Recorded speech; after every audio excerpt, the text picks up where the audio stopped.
Hello again. This is my second hour class. Guys, say hi. Okay, well, we'll just go ahead and get started. So, Miles, you can come on up.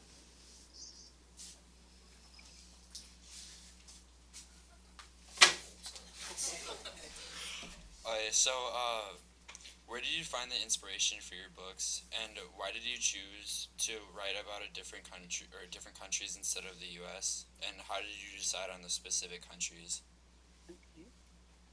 Let's see. I get the inspiration from my books in all kinds of ways, but often from newspaper stories. I used to be a journalist, and reading about issues that affect teenagers is interesting to me. But it's not the issues that makes the story come to life. It's telling it through one individual person's point of view.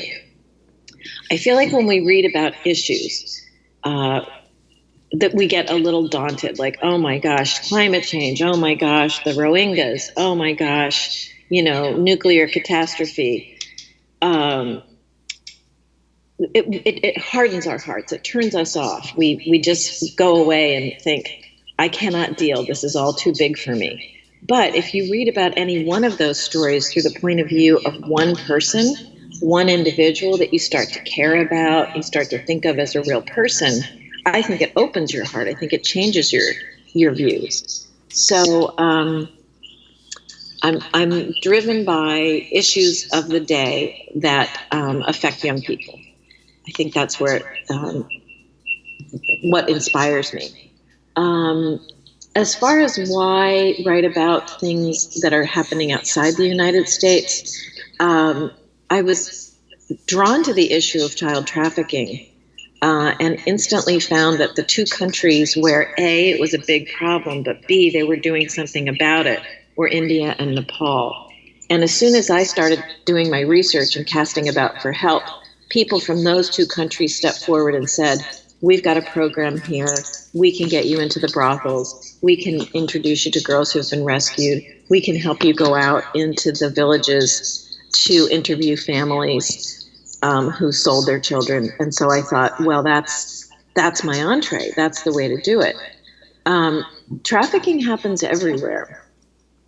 People are very commonly trafficked from Latin American countries to the United States, thinking that they're coming here for good jobs, and they are labor slaves or sex slaves. People come from China and come to the United States. The same thing happens to them, and they are in some ways more invisible because of the language barrier. And people from the Soviet Union, the former Soviet Union countries, come to New York, in particular, young women who are blonde and long-legged, and they're told they can be models, they can be actresses, they can be nannies, and they're trafficked. I couldn't break into any of those three situations, partly because of the language barrier to me, and partly because it's way more dangerous. Those are all run by organized crime, and the countries are not open to having foreigners like me come in and look at their dirty laundry. So that's why I did it the way that I did. If you're interested in learning more about how kids from the U.S. are trafficked, there's a really great book called Little Peach, and it's by a woman named Peggy Kern. And she looks at it from the point of view of a runaway. And that's a very gritty and truthful account of how it happens in the United States. So kids who run away are often, the FBI says within 48 hours, you will be approached by some kind of a predator.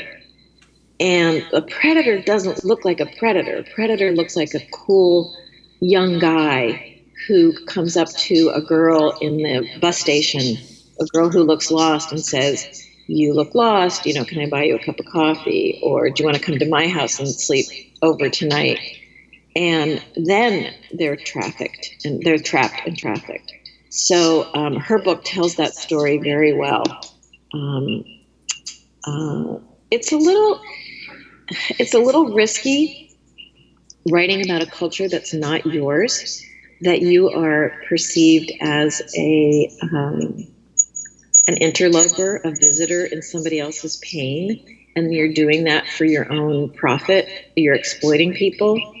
And there's a movement too now to get rid of the idea of white writers coming into a situation and telling the story of non-white or some other form of marginalized community, and instead trying to build writers in those communities, in those people having those experiences, and get them to tell their own stories.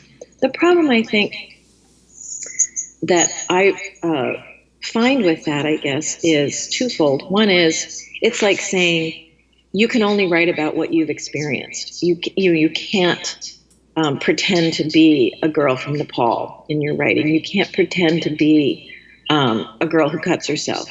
That's like saying we can't have fiction. So I think that's problematic.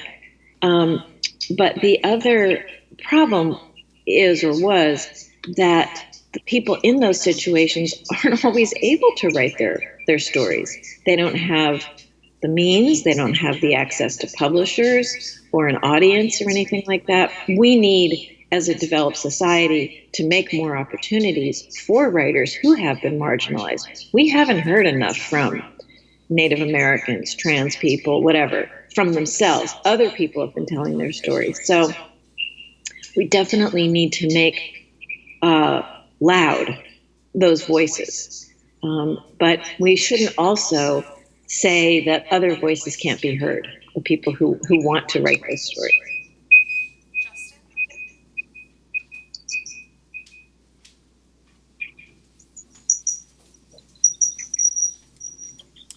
How much research was involved in the writing process, and how much time did you spend in the countries? And did you ever feel in danger when you were traveling to research?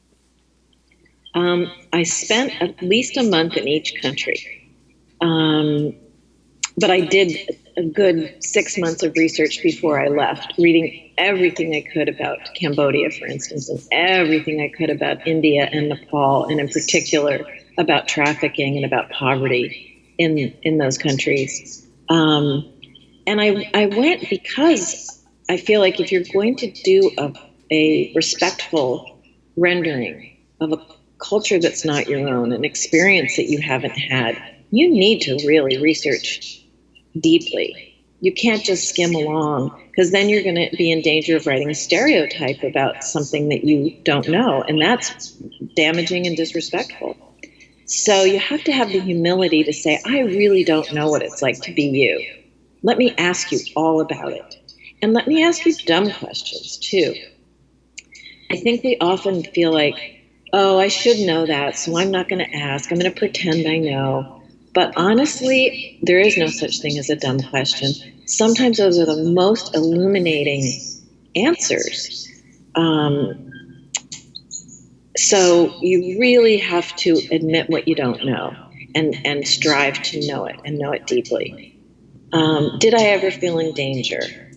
I didn't feel in danger in Cambodia because I was with Arn and a bunch of his friends. But I did, it was, many hours of riding around on these terrible roads in Cambodia. 8 people smushed into a car. They were playing music in Khmer, which I couldn't understand. They were all talking to each other in Khmer, the language of Cambodia. And for like 8 hours at a time, I couldn't understand anything. It was a really good experience to be the person who can't read the signs, and can't understand the language, and is trying really hard just to figure stuff out while being illiterate in that language.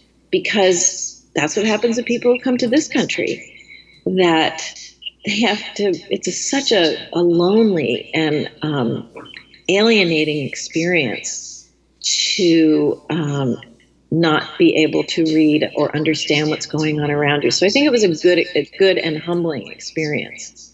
In India, I was often followed by creepy, aggressive, annoying men One guy, pinched me. People assume if you're a woman traveling by yourself that you are a prostitute, that you're easy, that you're fair game. There's no man there to protect you. So people will do what they want.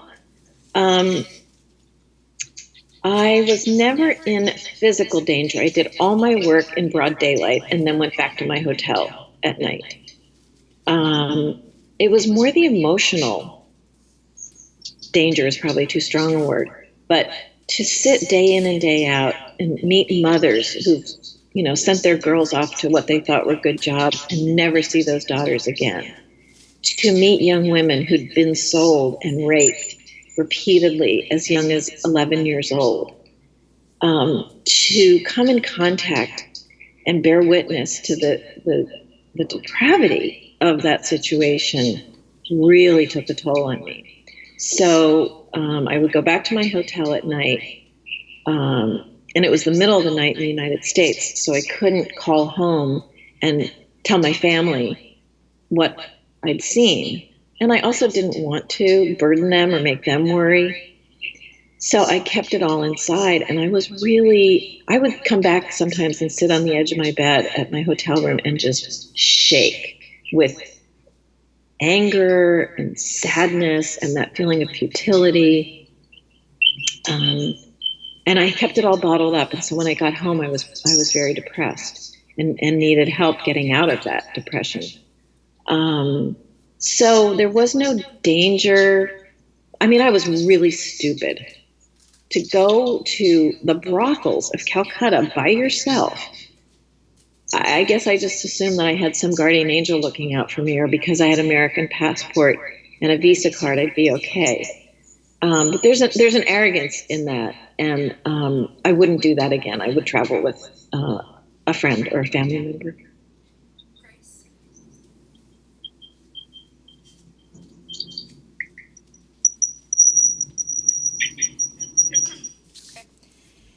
Decide to write about the Cambodian genocide and not another genocide that has happened in the world? And how did you meet Arn and decide to write about his story? It was Arn that made me interested in the genocide in Cambodia. I didn't know a lot about it. I was, in college then and drinking beer and chasing after boys. And, I didn't know what was going on for him and for people like him. But I met him, and I instantly knew that he had a really powerful story to tell, and that he couldn't do it himself. He was too traumatized to tell the story in a thoughtful, chronological, cohesive way. He also isn't a writer in terms of his education. He never really went to school until he got to the United States, and so his ability to read and write is hampered, but he had this urgency to tell his story. So between the two of us, I feel like we put it together. It's interesting that it is a genocide that isn't well known. I think that's partly because as Americans, we had just been through the Vietnam War when the Cambodian genocide happened. We just didn't care about what was going on in Southeast Asia. We were tired of Southeast Asia. And our government was also somewhat responsible for destabilizing Cambodia and giving rise to the Khmer Rouge. We bombed that country morning, noon, and night. Remember in the book it calls it breakfast, lunch, and dinner? That's what our government, that's what President Nixon called it, breakfast, lunch, and dinner. We bombed Cambodia because we thought Vietnamese soldiers were hiding there. And that helped to give rise to the Khmer Rouge. So all of it, that and the fact that the country sealed its borders for the 4.5 years of the genocide, and so nobody could get in or get out. So it's just now becoming more known and understood.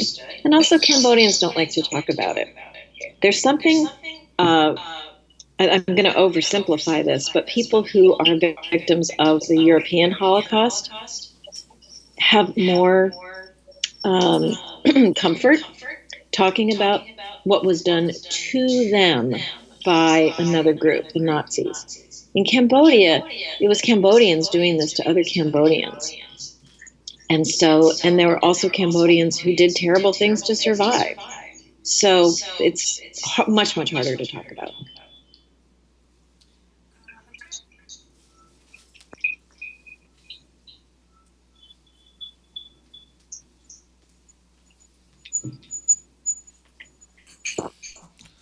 What inspired you to write Never Fall Down through Arn's dialect? Was it ever hard to stay true to his thought process? I chose Arn's voice because it's so charming. It's so winning. It's so poetic. It's funny. I tried writing it in, quote unquote standard English, and it was boring. I tried writing it, in poetic, fancy Patty McCormick poetry, like, oh, the rice fields were dragonfly green. Well, that was just me showing off. And I realized I should just get out of the way here and let him tell it. Because he has a way of using English and Khmer, English language and Khmer sentence structure in a way that is kind of delightful. And it allows him to be that sweet, innocent, mischievous narrator that I think makes it easier for you to hear a really tough story. That he is always talking about, I want to be a little bit famous, and he keeps his human spirit alive throughout the book, and I think he tells it better than I ever could. And so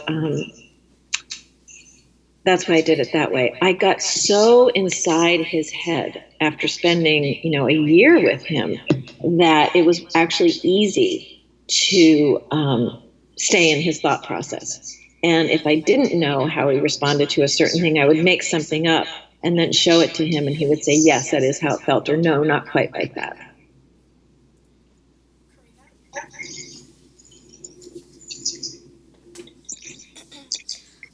What was the most difficult scene to write in Never Fall Down, and was there a part of Arn's story that you felt was too traumatic to share in the book? To me, excuse me, the most difficult scene was this section in the jungle where he kills the baby monkey. And there are far worse things that happen in that book. But to me, that was such a horrific low point, because he had been affectionate and receiving affection and playfulness from these innocent creatures. And he was just loving feeling that little baby monkey on his chest. And then he has to kill the monkey to eat it, to survive. And it just shows how quickly he could go from being a fully rounded human being, capable of accepting affection, to being a desperate human being who would do what he has to do to survive. And I think it was a real low point for him. He said he felt like an animal. So to me, that was the worst part of the book. Did he hold anything back? No, he didn't. And I think that's really to his credit, that he never said, this happened, but don't put it in the book. I pushed him really hard to get everything out, because I sensed that he really needed it. He needed the full confession, the full catharsis of airing out his worst shame and his darkest secrets. And it helped him. In the end, it wouldn't have done him any favors if I'd held back certain things, because he would always feel that they were too awful or too shameful for the public to know, and people would judge him. So here's the whole thing in its, messy glory, and the world loves him, and nobody judges him for what he had to do. And so it was very healing for him. I always say there's an expression, we're only as sick as our secrets. And I think that if you keep a secret, the shame festers inside you. And if you give that secret some sunlight, you move toward healing.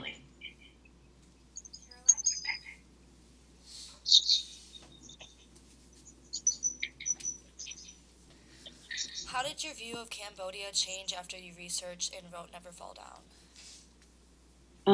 I I was stuck in a view of Cambodia that had to do with the period of the genocide. So I think you know from reading the book that they turned the clock back. They abolished money. Everybody had to wear the same exact black clothing. They abolished individual identity. They killed all the doctors and all the lawyers and most of the teachers and most of the musicians in the country. So the educated class, the group of people who could help elevate the country, they were all gone. So I expected the country to be like it was in, year zero, as they called it. And when I got to Phnom Penh, I was thrilled to see that it's a really vibrant city with lots of young people on mopeds, going off to school, going off to work, going out to go to clubs. After most wars or genocides, there is a population boom. And whether it's conscious or not, people who have survived a terrible blow to the population have a lot more children afterward. And they're repopulating the place with youth and with the future. And so Cambodia is very much like that. It's very forward-looking in the cities. The countryside, I was surprised how poor and primitive it was. There's so many people living in wooden huts, no electricity, never seen a computer, no running water. All their energy is involved in growing the rice, slaughtering the chickens, making the dinner, getting up and doing it again the next day. They have no opportunity for anything other than survival. And so the contrast was really interesting. Okay, guys, let's switch gears and talk about sold. So let's talk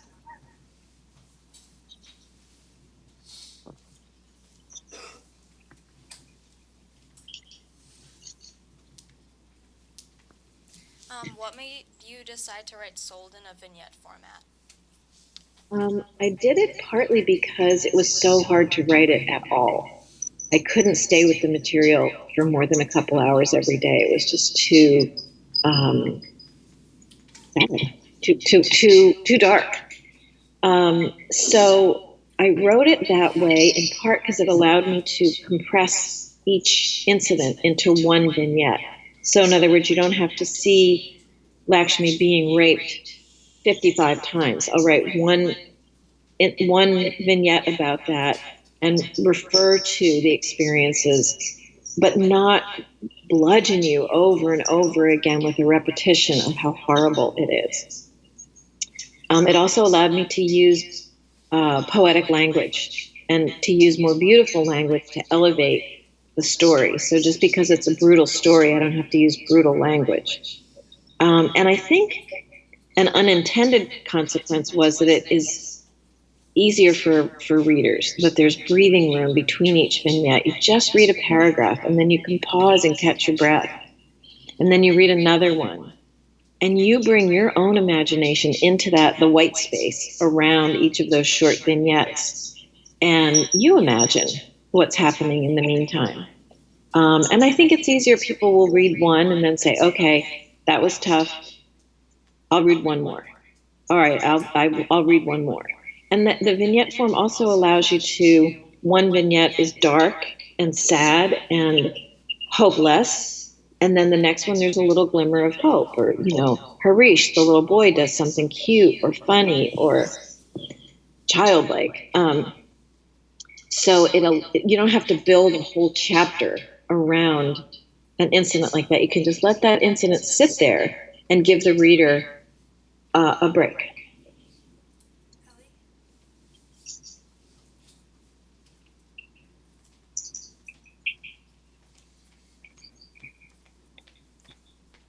What was your biggest concern while you were writing about human trafficking?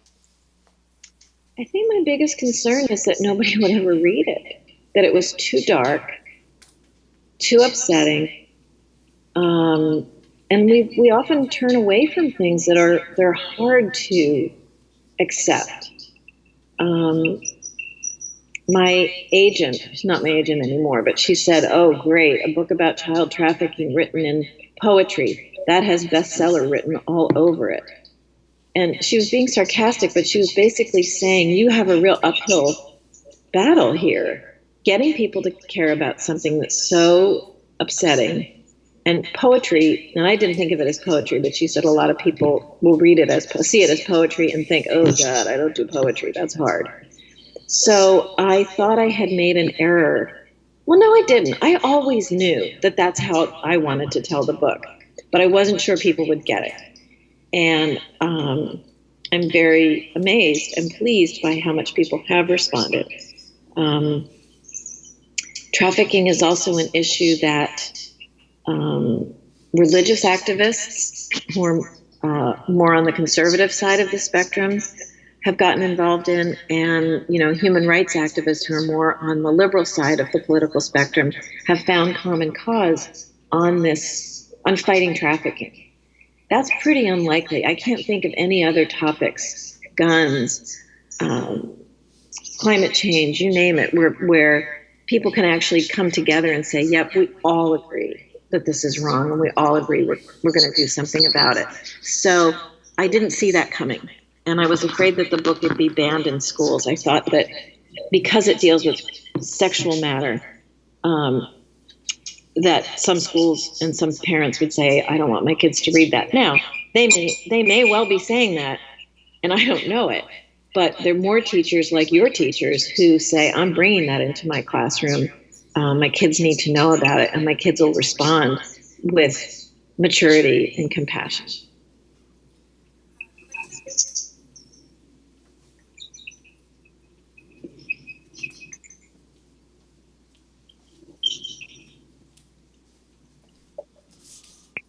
What role does education play in the probability of being trafficked?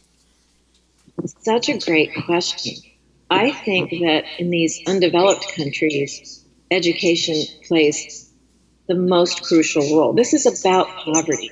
This is about families who are isolated and unaware and don't understand about trafficking. They can't read. They can't read the flyers that are given to them about trafficking. If they're working so hard in the fields just to feed their kids, they don't have the bandwidth to think about a better future for their kids. So it's about giving people, what's the word? Breaking down naivete and isolation, and you need education for that. In the United States, people are trafficked as well, and they're usually runaways. They're usually kids who often are being abused at home, and they will show up in a bus station or a train station somewhere, and they will be trafficked. And it's not like the trafficker is an evil looking man with a mustache. It's usually another teenager, a young girl who's also been trafficked, will come up to somebody in the bus station who looks lost and say, hey, you look cold, can I buy you a cup of coffee? Or it's a cute guy who comes up to a girl who's run away and says, do you need a place to stay? You can crash at my house tonight. And then they're trafficked.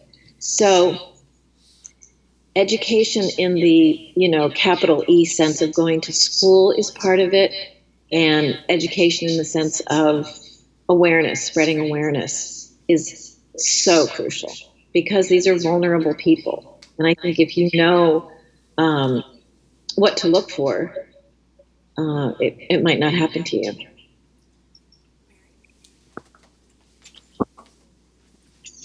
Why did you leave Sold so open-ended? This is a question I get more than any other, and lots of people really hate the ending. It was a conscious choice to not fix all the loose ends and not to tell you everything's okay. So everything's not going to be okay. And so it kind of invites the reader in to wonder and worry and maybe do research and think about what happens to these girls. I did write another ending. And, she gets a bath, and she gets clean clothes, and she gets an HIV test. And I wrote a bunch of different endings, one where her mother comes looking for her. You know what? That was the first one about getting a bath and all that stuff. It just didn't have any energy in it. It was flat because all the tension was gone once she stepped out and tried to claim her freedom. And also the idea of the mother that would never, ever happen. So any ending that I could have written would have been Disney and not realistic.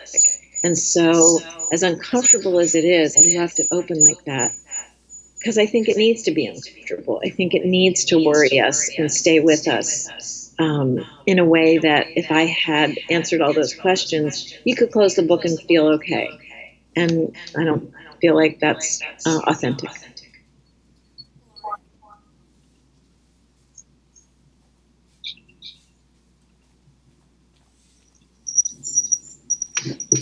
Are there any other global issues that you're interested in writing about, and do you have any other plans for another book? Let's see. I'm very interested in child labor. I think it's really important for us to know, where do those T-shirts that we're wearing, where did that come from? Was that made by a child? What about our cell phones? I did sneak into a factory in China where they make sneakers and looked at the conditions there under which young people were working, and they were being worked half to death, and no money, and no very substandard wages, no overtime. They were being cheated out of their wages. They were being charged to live in a dormitory at the factory. The dormitory was crawling with rats. I mean, it was a really bad situation. There's a movement now that says, well, if you're not from that culture, you can't write that story. So unless you have come up in that system, or you are, let's say, Chinese, if you're writing about the factories in China, that a white person kind of visiting is no longer what we want in our books. We want authentic voices coming from the people who've had that experience. I agree with that. I think we need to make a lot of room for those voices. Those voices have not been heard. But you can't say, well, you can't write that because you didn't experience it. Then we'd have no fiction. If you said, well, you, like Chekhov wrote about being a pregnant woman. Obviously, he was never a pregnant woman. If you put those kinds of constraints on fiction, it will be very stifling. So I think we have to have a balance between bringing up voices that haven't been heard and giving everybody permission, other people permission to respectfully write about experiences that aren't theirs.